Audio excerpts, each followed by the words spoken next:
Okay, ladies and gentlemen, we're to begin. My name is Richard Pyatt. I'm the communications manager for Utah County. I'm working with the Utah County Attorney, Jeff Gray, as he handles this case and as the county deals with the publicity surrounding this case. We appreciate your being here. Jeff will enumerate the charges and detail what the county's findings are up to this point, and then he will take questions. The number of questions may be limited, however. I may cut it off. I may assist him in helping to pick the people who are asking the question.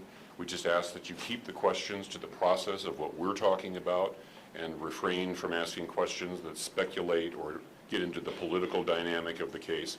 For Utah County, this is a murder case, and we're trying a murder case. We're trying to keep the questions to that, but I understand that you're under pressure and have a lot of different questions, and we'll try to answer them. We're joined today by our sheriff and our prosecution team and our county commissioners. Jeff is going to be the only one speaking right now, and I'll introduce right now County Attorney Jeff Gray.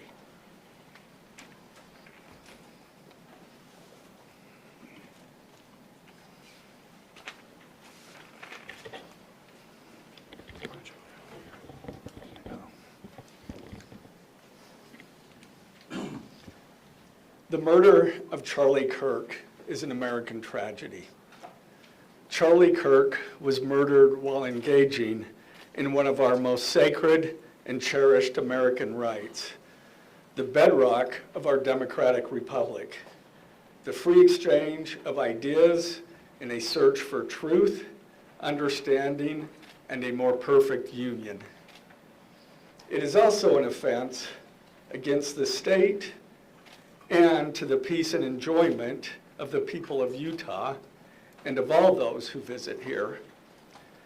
But Charlie Kirk's murder also strikes a more personal and intimate chord. Charlie Kirk was first and foremost a husband and a father to two beautiful young children. He was a son, he was a brother, and a friend. Like all murders, the senseless and needless taking of Charlie Kirk's life has shattered the lives of those he loved and those who loved him. To Charlie's wife, Erica, his two young children, his parents, his family, and his friends, I express my sincere condolences and offer my heartfelt prayers on your behalf. I also want to express my concern for everyone who was at Charlie's Turning Point USA event at the Utah Valley University, and all who have been impacted by this tragedy. As county attorney, I am charged with bringing justice to those who offend our laws. I am charged with bringing justice for those who are harmed. I am charged with bringing justice for Charlie Kirk. I am committed to these aims. I take this responsibility seriously. Today, after reviewing the evidence that law enforcement has collected thus far, I am filing a criminal information charging Tyler James Robinson, age 22, with the following crimes. Count 1, aggravated murder, a capital offense for intentionally or knowingly causing the death of Charlie Kirk under circumstances that created a great risk of death to others. Count 2, felony discharge of a firearm causing serious bodily injury, a first-degree felony. The state is further alleging aggravating factors on counts 1 and 2 because the defendant is believed to have targeted Charlie Kirk based on Charlie Kirk's political expression and did so knowing that children were present and would witness the homicide.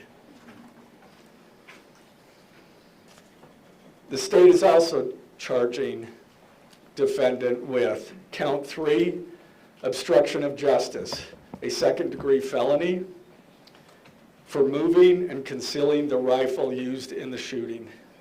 Count 4, obstruction of justice, a second-degree felony for disposing the clothing he wore during the shooting. Count 5, witness tampering, a third-degree felony, for directing his roommate to delete his incriminating texts. Count 6, witness tampering, a third-degree felony, for directing his roommate to stay silent if police questioned him.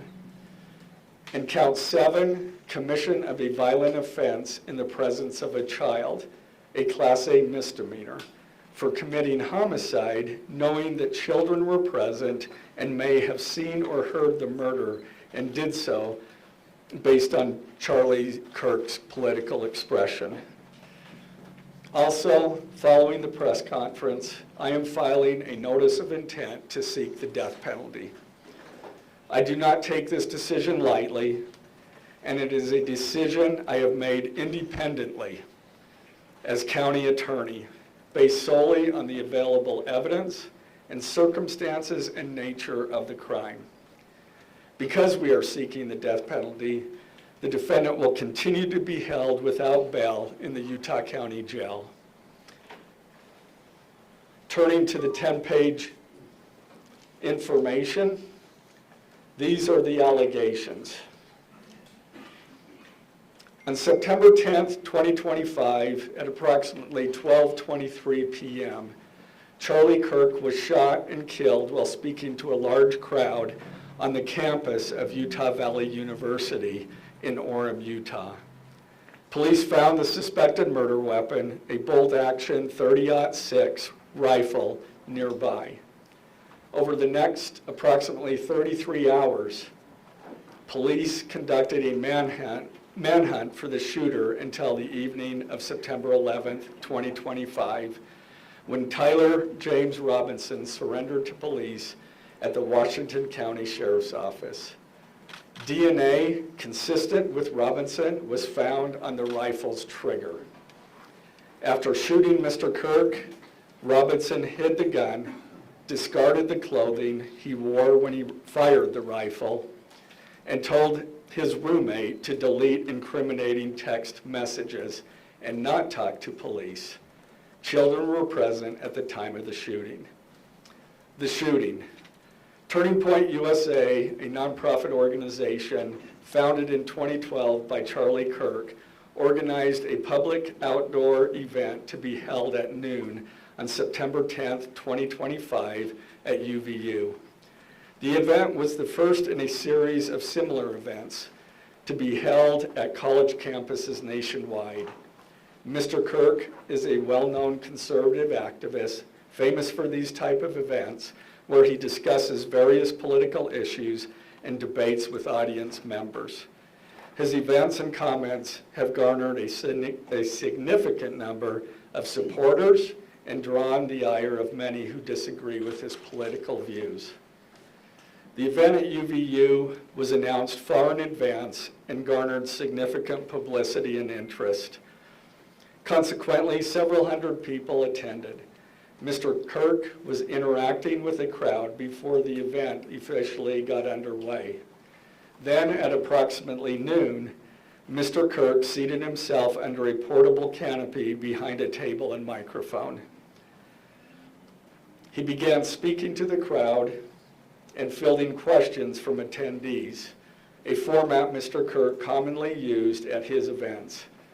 Mr. Kirk allowed his questioners to approach a microphone positioned directly in front of him. Mr. Kirk's team members were very close to him on his right and left, as well as some behind his canopy and others at various close locations near him.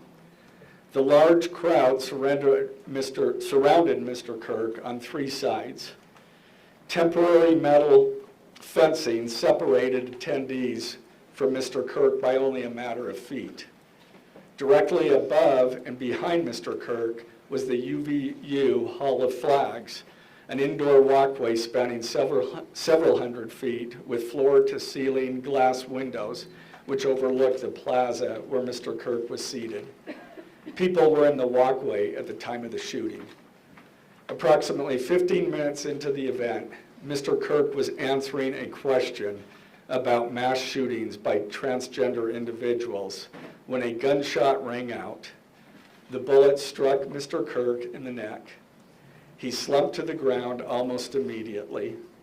The bullet's trajectory passed closely to several other individuals beside Mr. Kirk, including the questioner who was standing directly in front of Mr. Kirk. Children were visible near Mr. Kirk's stage when he was shot. Mr. Kirk was rushed to a nearby hospital where he was declared deceased. The medical examiner's report is still pending. So UVU surveillance. So at the moment of the shot, a UVU police officer was watching the crowd from an elevated vantage point. As soon as he heard the shot, he began to scan the area for threats. Believing the shot came from a rifle because of its sound, he looked for potential sniper positions. He noted a roof area approximately 160 yards away from Mr. Kirk as a potential shooting position and rushed there to look for evidence. The suspected shooting position is adjacent to an open, publicly accessible walkway. To access the suspected location, a person must climb over a railing and then drop to the roof only slightly below.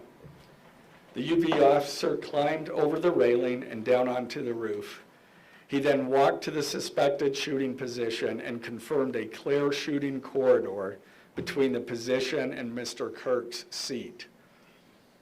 He also noticed markings in the gravel rooftop, consistent with a sniper having lain on the roof, impressions in the gravel potentially left by the elbows, knees, and feet of a person in a prone shooting position.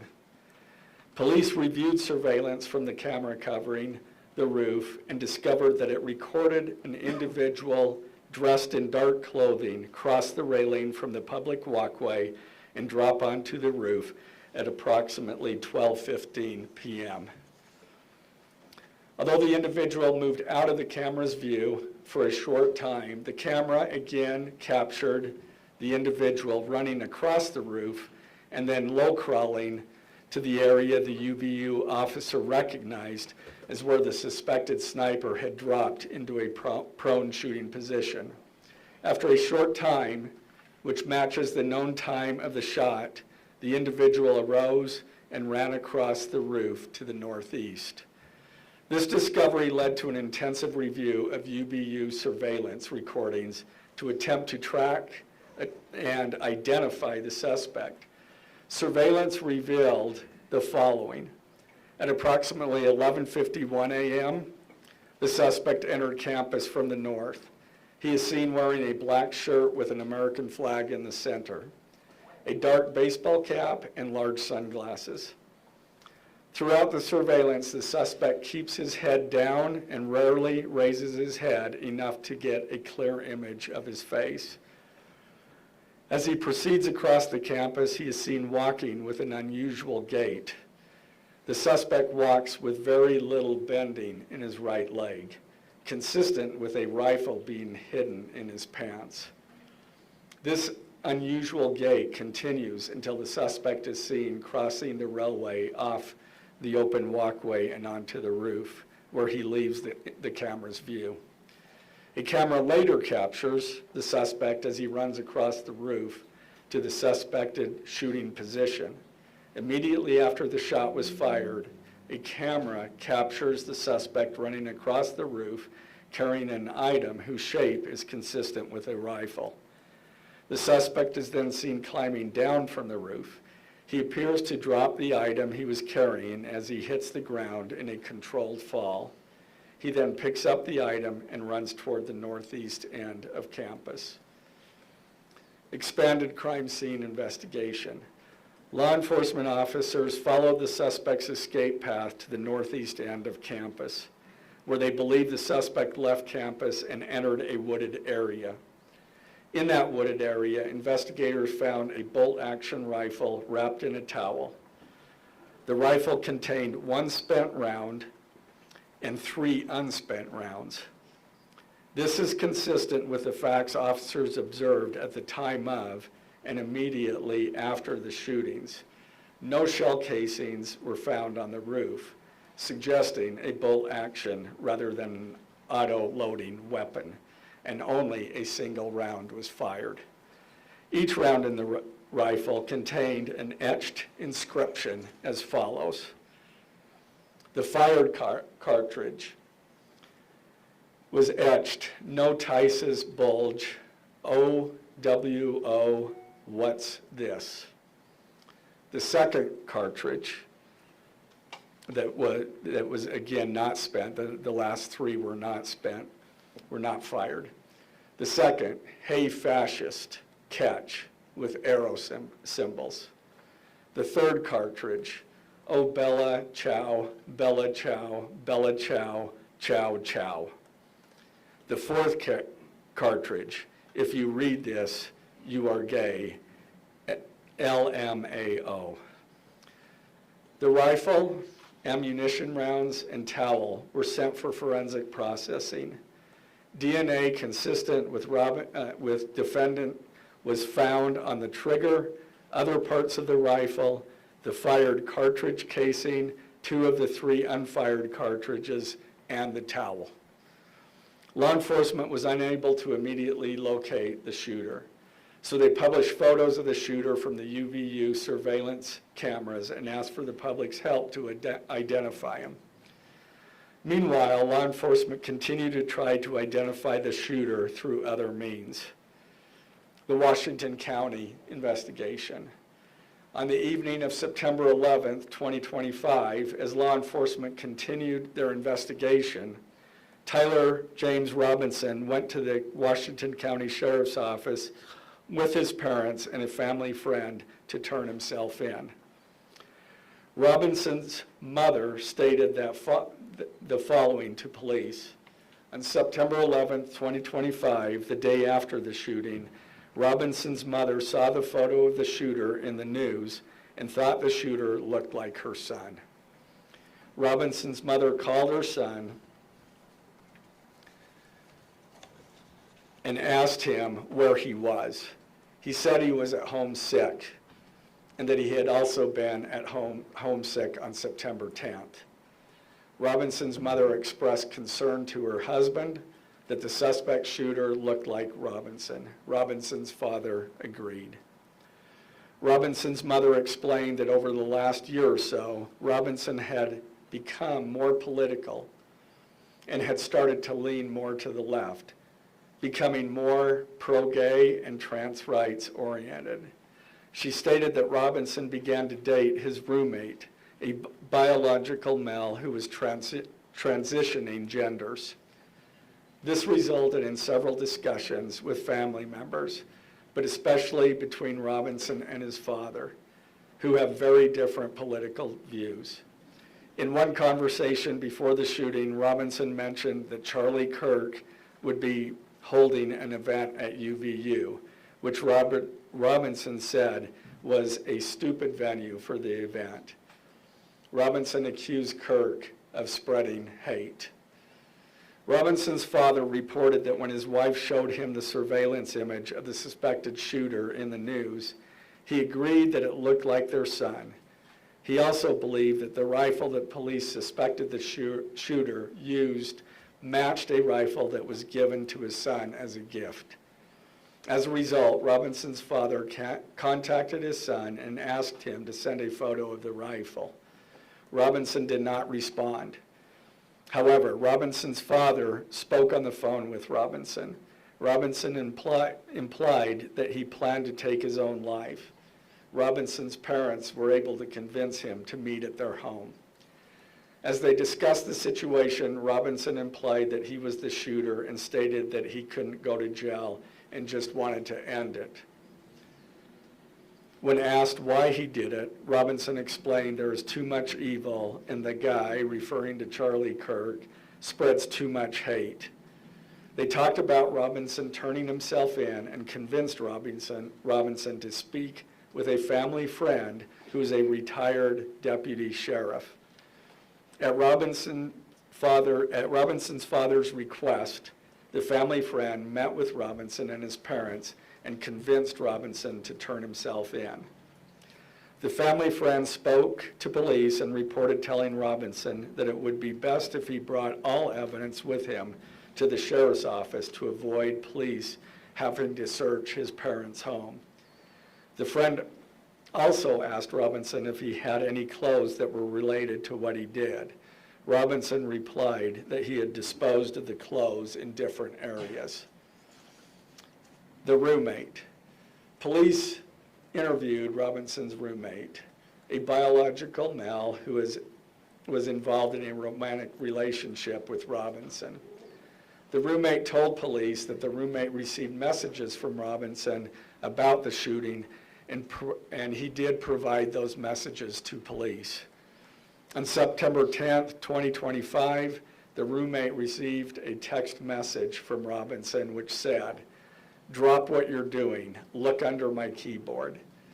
The roommate looked under the keyboard and found a note that stated, quote, "I had the opportunity to take out Charlie Kirk, and I'm going to take it." Police found a photograph of this note. The following text exchange, then took place. After reading the note, the roommate responded, "What? You're joking, right?" Robinson, "I am still okay, my love, but am stuck in Orem for a little while longer yet.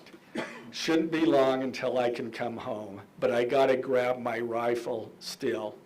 To be honest, I had hoped to keep this secret till I died of old age. I am sorry to involve you." Roommate, "You weren't the one who did it, right?"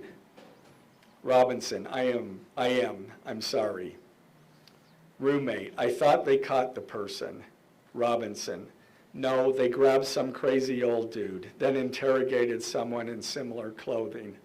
I had planned to grab my rifle from my drop point shortly after, but most of that side of town got locked down. It's quiet, almost enough to get out, but there's one vehicle lingering." Roommate, "Why?" Robinson, "Why did I do it?" Roommate, "Yeah." Robinson, "I had enough of his hatred. Some hate can't be negotiated out. If I am able to grab my rifle unseen, I will have left no evidence. Going to attempt to retrieve it again. Hopefully they have moved on. I haven't seen anything about them finding it." Roommate, "How long have you been planning this?" Robinson, "A bit over a week, I believe. I can get close to it, but there is a squad car parked right by it. I think they already swept that spot, but I don't want to chance it." Robinson again, "I'm wishing I had circled back and grabbed it as soon as I got to my vehicle. I'm worried what my old man would do if I didn't bring back Grandpa's rifle. IDEK if it's had a serial number, but it wouldn't trace to me. I worry about prints. I had to leave it in a bush where I changed outfits. Didn't have the ability or time to bring it with. I might have to abandon it and hope they don't find prints. How the F will I explain losing it to my old man? Only thing I left was the rifle wrapped in a towel. Remember how I was engraving bullets? The F in messages are mostly a big meme. If I see notice bulge UWU on Fox News, I might have a stroke all right. I'm gonna have to leave it. That really effing sucks. Judging from today, I'd say Grandpa's gun does just fine, IDK. I think that was a $2K scope. Wink, wink. Robinson again, delete this exchange. Again, Robinson, my dad wants photos of the rifle. He says Grandpa wants to know who has what. The feds released a photo of the rifle, and it is very unique. He's calling me, RN, not answering. Robinson, since Trump got into office, my dad has been pretty diehard MAGA. Robinson, I'm going to turn myself in willingly. One of my neighbors here is a deputy for the sheriff. Again, you are all I worry about, love. That came from Robinson. Roommate, I'm much more worried about you. Robinson, don't talk to the media, please. Don't take any interviews or make any comments. If any police ask you questions, ask for a lawyer and stay silent. The search for Robinson's residence. Police executed a search warrant on Robinson's residence. During that search, police discovered a shell casing with etchings like the etchings found on the shells in the rifle near UVU. Police also found several target boards with bullet holes in Robinson's home. Now, as I stated in the beginning, when I read those allegations, these are allegations. And like the evidence set forth in this statement, those allegations, what you've heard from the media, even from state and federal officials, has not been tested in the crucible of a jury trial. I understand the public's desire to know the facts. My own family members have pressed me for information. Why are we reluctant to share the details of the investigation itself and comment on the case? Because I want to ensure a fair and impartial trial. I became a prosecutor because of my love for the ideals of this great country and the principles embedded in our Constitution. The free exchange of ideas and opinions is critical to this great American experiment, but so too are the protections afforded to the accused found in the Fifth and Sixth Amendments. The right against self-incrimination, the right to a speedy and public trial, the right to the effective assistance of counsel, the right to confront one's accusers, and the right to compel the attendance of witnesses. And perhaps most importantly, under our Constitution, the accused is presumed innocent until we, the state, prove to an impartial jury of defendant's peers his guilt beyond a reasonable doubt. That jury cannot rely on our allegations, on what they hear in the news, or on what they hear from a public official. The jury is the sole trier of fact, and they will ultimately determine those facts based on evidence a trial judge has determined is admissible. Again, as prosecutors, we bear the burden to prove guilt beyond a reasonable doubt. But make no mistake, we welcome this burden. I'd like to now introduce my trial team who will be charged with prosecuting the case. This is a veteran and expert team of some of the state's best trial attorneys. Chad Grunander, who is one of my two chief deputies, Ryan McBride and David Sturgill on the far right there. And those two were very much involved in preparing search warrants, did a phenomenal job, worked day and night to see that accomplished well after he was, Robinson was taken into custody. Also, Lauren Hunt, she is one of our special victims prosecutors, and Chris Ballard, my second chief deputy, who will be handling motions. I'm going to explain just the procedural steps. We're not a grand jury, we don't have a grand jury system like the federal courts do. It's a preliminary hearing system. So the arrest and filing of the criminal information are merely the first steps in the criminal justice process. Today at 3 p.m., the defendant will appear before a judge in the Utah 4th District Court for his first appearance to be informed of these charges and to ensure that he has an attorney to represent him. The hearing will be brief. The judge will conduct that first appearance virtually via WebEx. This is not unusual. In the 4th District, all felony first appearances for defendants who are in custody are held virtually. A link to that hearing is available for media on the Utah State Courts X account at Utah State Courts.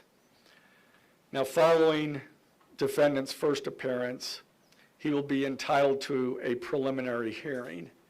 At that hearing, the state will be required to show probable cause that defendant committed the crimes.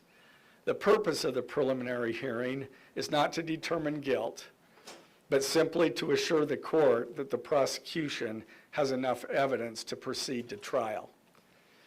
If a judge finds probable cause and binds the case over for trial, an arraignment hearing will be held. At that hearing, a judge will again inform defendant of the charges against him and require him to enter a plea to each charge. The next step following the arraignment is an opportunity for the parties to file any relevant motions and then ultimately the trial itself. This case has generated a tremendous amount of interest across our nation and even the world.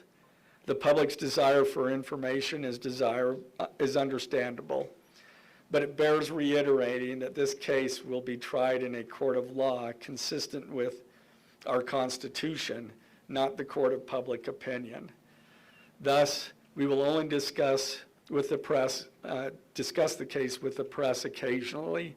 It will not be a day-to-day or even week-to-week occurrence, but we will only do so in a manner as not to jeopardize the fair trial process.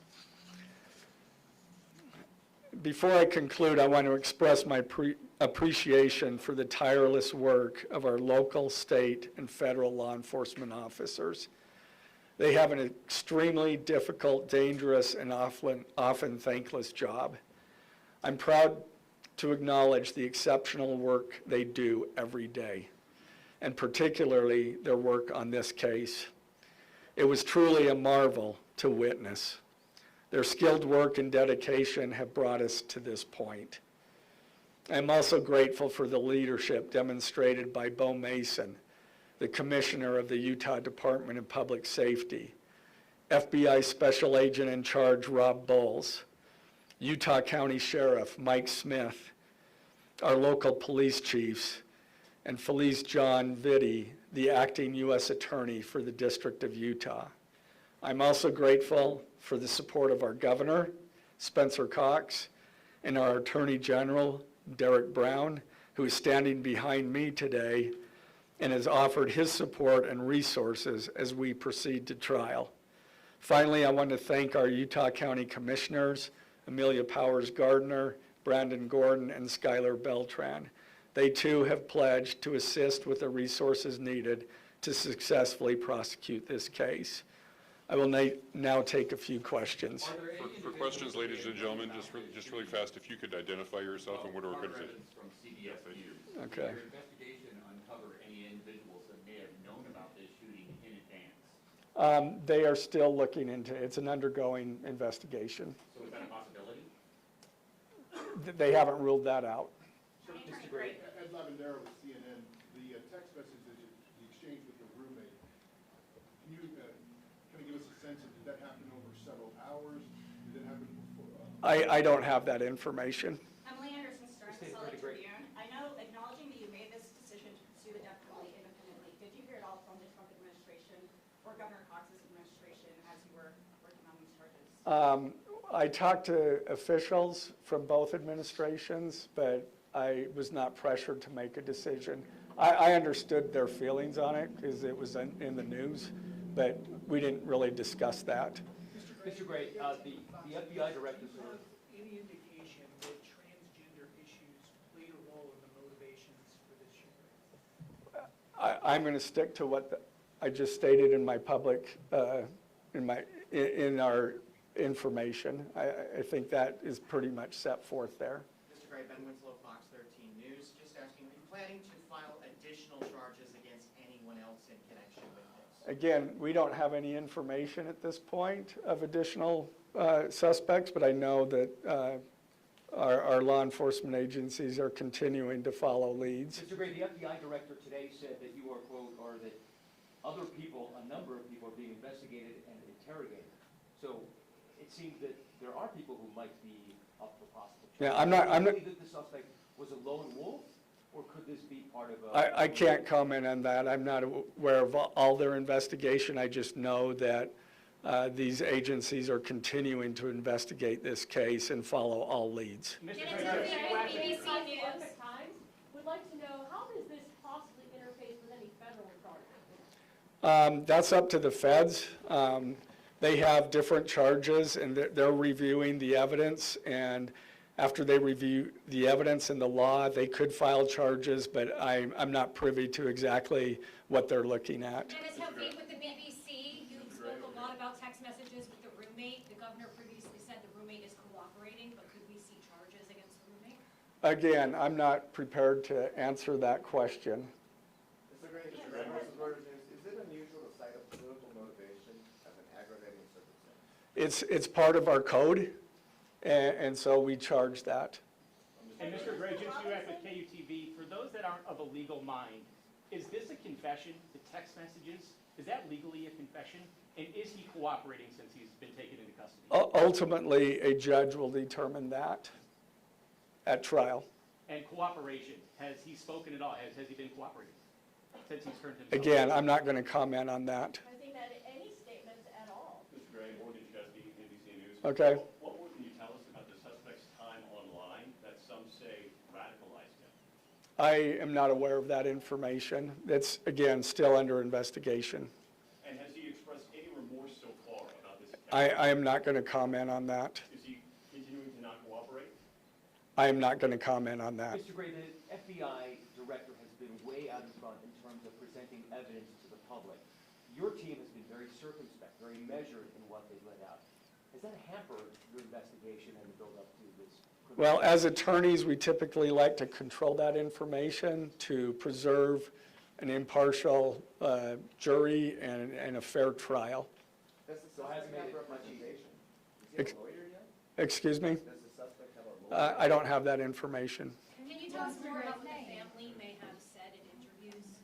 Um, His mother? What the family said is what I provided. Mr. Gray, do you anticipate that the defense will try to get this trial moved out of Utah County, and how will you respond to that? That, from where? From Utah County? That the defense will be from Utah County? Well, that they will try to get the trial moved to different. I couldn't predict what they're going to do. Mr. Gray, you want this to be tried? Is there any evidence to suggest that the timing of the shot and the question that was asked about mass shooting of transgenders, was that more than coincidence? That will be for a jury to decide. Mr. Gray, are you confident that the roommate had no part of this attack whatsoever? Again, I'm not going to comment on the evidence. But the evidence so far, does it show any involvement? Again, I'm not going to comment on other than the facts that or the evidence that we've gathered so far. Okay, does the mention of the DNA here in the press conference jeopardize his right to a fair trial? I don't believe so. This is part of a public document that we have to file as we file a criminal information. We have to file a probable cause statement. That's a public document, and so we're comfortable with that. Are his parents and the roommate still cooperating? I'm not going to comment on that either. The FBI has said that this suspect had a hatred of Kirk. What else can you share about that? I can't share any more than what I've already said. This was I- an incredibly precise shot. Do you have any evidence that he went places to practice or have tracked his movements before the shooting that's given you insight into how he prepared? The evidence that I'm willing to share is what I just read in our statement, and it's in the Gentlemen, I'm information. afraid we're going to have to cut it off there. Death penalty, Okay. if he could just answer, did you consult Erica Kirk about seeking the death penalty? I'm not going to comment on that. Okay, thank you, ladies and gentlemen.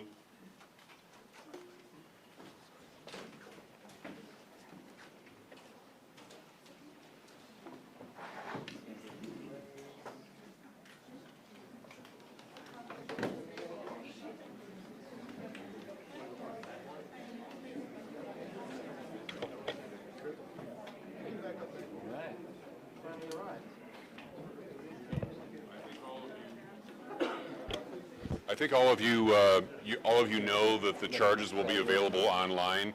We're in the final stages of processing that, and they'll be available on the utahcounty.gov website as well as on the Utah County Attorney's website. So look for them there. Thank you.